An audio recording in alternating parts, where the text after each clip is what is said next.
Some places leave such an impression on you, even thinking back to them puts this wild grin straight back on your face. A place with such mind-blowing landscapes and wildlife, it left us genuinely overwhelmed. And like all good trips, it was filled with highs and lows. But this one had such a big curveball, we didn't actually think we'd make it to the end of the trip. I hope this video does it justice because it's a place we will never forget.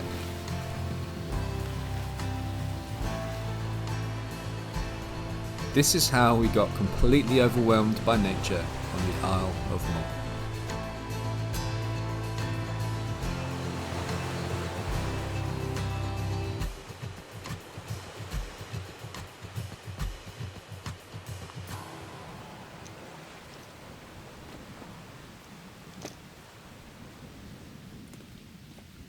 Right, having a little first hiccup, a little bit of a nightmare.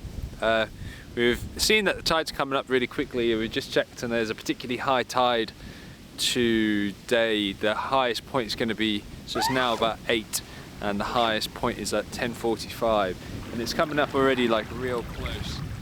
Yeah, both just got that wave of relaxation when you pitch up and you're just about to cook. We just literally started chopping things and now we're heading off. Oh, it was such a nice spot. And this is literally, I mean, you can see the spot where we were before. It's over there, literally but just about to go underwater. So yeah. It's a good thing that one of us is extra cautious. Sometimes they get fun stories and you keep us alive the other times.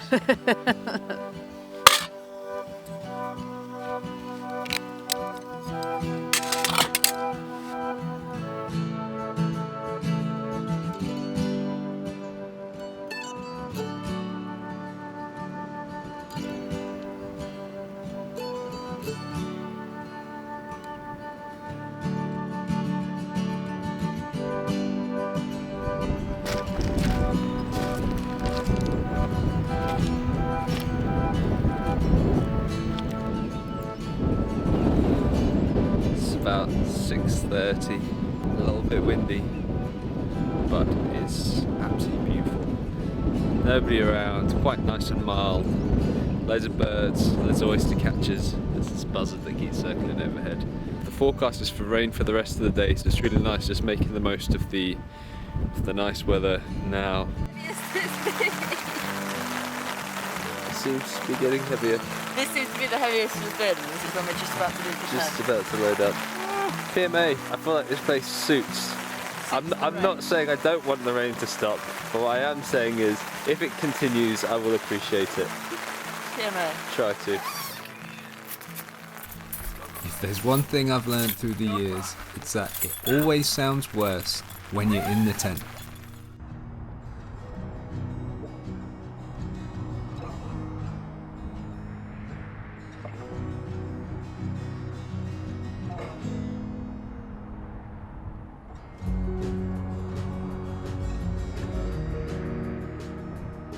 This feels incredible. It feels really, really wild. No grazing livestock, just the landscape. It's absolutely breathtaking, especially in the rain. From this point of the trip, we realised we wouldn't be getting anywhere quickly. Around every corner was wildlife and landscapes that just stopped us in our tracks. We could have sat down and watched the clouds glide through this valley all day. Actually, the only reason we did move on was because we were attracting a lot of horseflies. And so, we just carried on pedalling, slowly, really distracted by all the nature around us.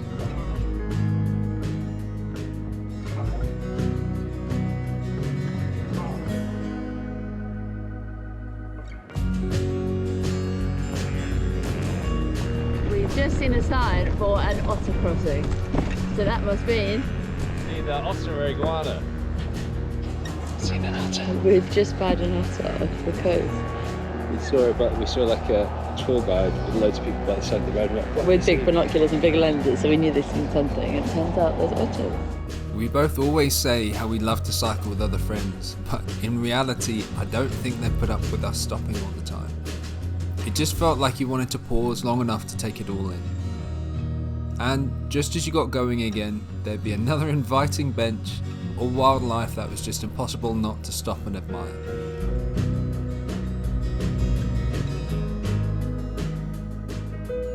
These are like small little islands and it's covered with seals, so many seals. Like we thought they were just rocks, but they're all seals.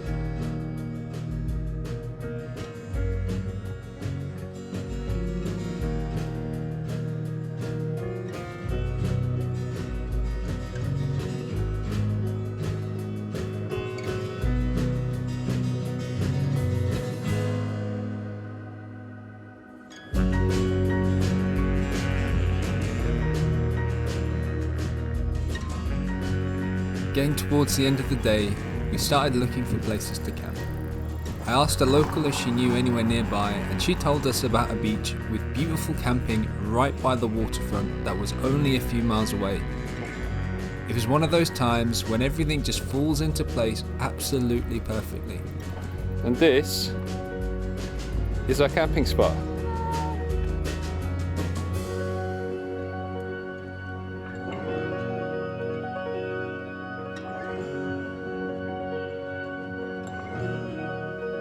You look very good in the sun doing this. It's like an MSR commercial.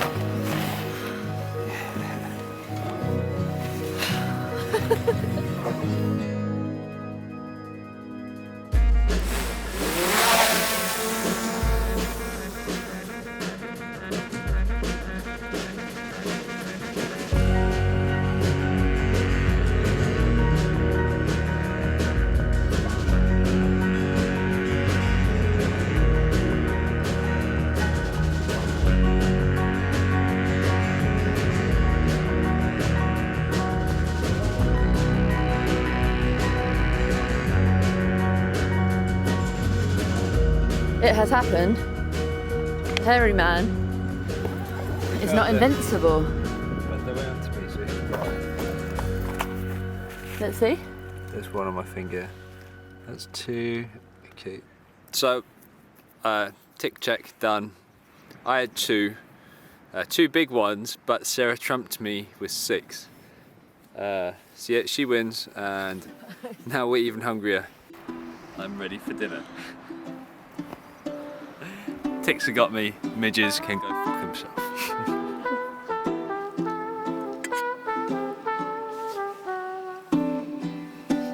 The landscapes that we have gone through have been almost, I felt at one point, it sounds weird, I felt a little overwhelmed with how much stuff was going on around us. Really? Like, not overwhelmed, but it's just everywhere. There was so much, around it was every just, corner. whilst we were cycling, Yeah. just everything, you just wanted to These stop massive and cliffs, look. and then there's these waterfalls, and then there's this big valley, and then there's there's beautiful loads houses, of seals, and then there's there's like all these yeah. Highland cows, and then there's these otters. It's such an interesting landscape. It's Yeah. unbelievable. It really was crazy. And this is the first little section that we've got to.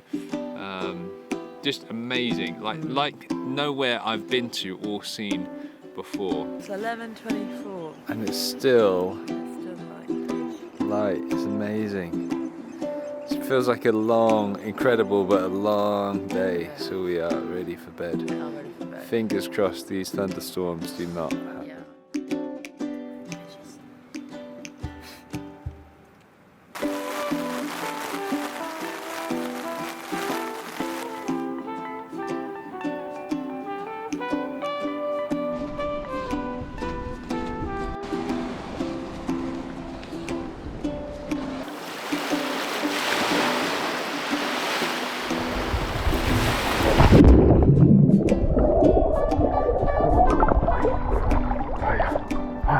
It's quite cold.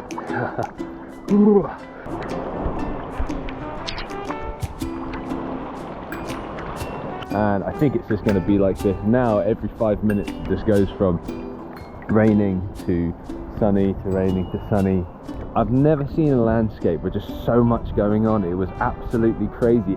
It blew my mind. It really blew my mind. And it makes any element of hardness to do with like what Scotland throws at you and just like outdoor things, just makes it all completely worthwhile. Does it feel good? Yeah, so amazing. So amazing. How was it in the rain? Yeah, like beautiful, really inspiring.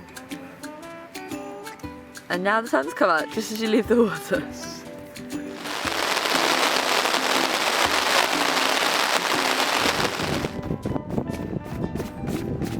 Wake up! Wake up, goddammit! And now where are we off to? Now we're off to Fionfort, and then to Iona. to brace a storm tomorrow. We thought a stormy island could be quite cool.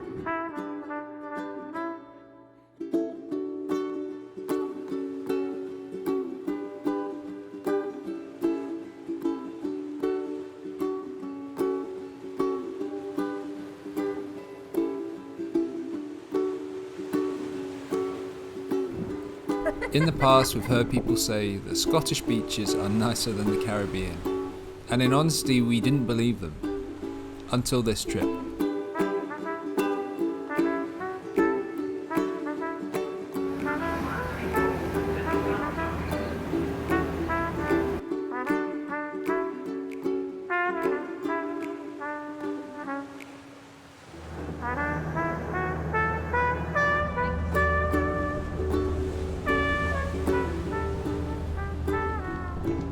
We really loved the sleepy coastal vibes on Iona.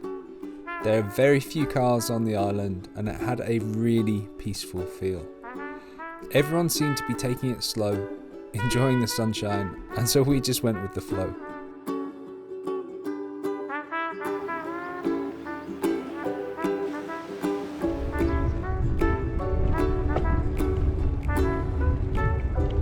Iona is also famous for being the first place that Christianity came to Scotland, and its abbey's become an important holy landmark.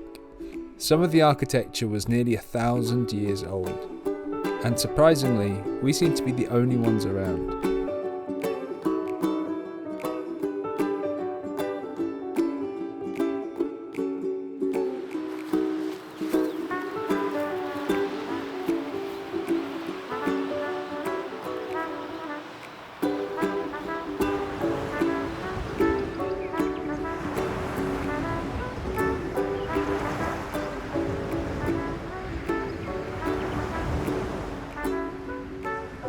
Even though this beach looked perfect for wild camping, there were loads of signs telling you not to camp and instead pointed you towards a campsite on the other side of the island.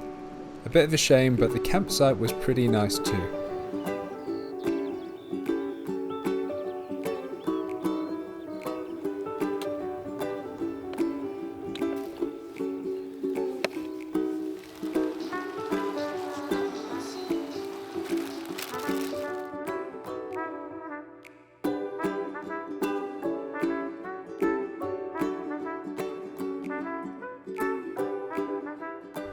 Iona was the kind of place you just couldn't help but feel relaxed.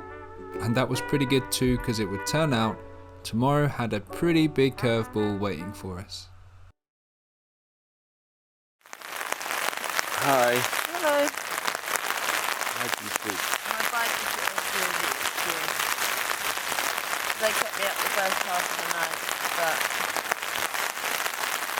the rain wasn't so bad. Right. We are racing to get the ferry, otherwise we're going to have to wait for an hour in the rain. We've got 10 minutes and we've packed down in lightning speed. I don't think we're forgetting anything. Are you ready? Ready. We're going back to Mull. 8 minutes! 8 minutes! Ah!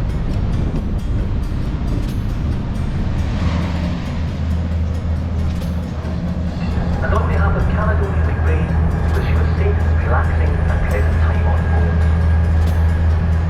board. We found in Iona and along this stretch of beach that there's lots of really cool looking spots to camp, but they all have signs saying no camping. Yeah. Or just because it's quite wild that there's some really amazing spots but you just can't get to them. You It's have just to like dense bushwhack bracken. through. Yeah. We've not even been bushwhacking and we've had 10 ticks. Yeah. So we're kind of Bit hesitant of trying to avoid bushwhacking. that. Got more ticks. I'm crawling on me too. Literally crawling with ticks. I don't know if we should be worried. I can literally see them crawling up my leg. And now they're just biting in. Fuck, I'm gonna get these out. Not so nice. Just getting going. There's like 15 at least.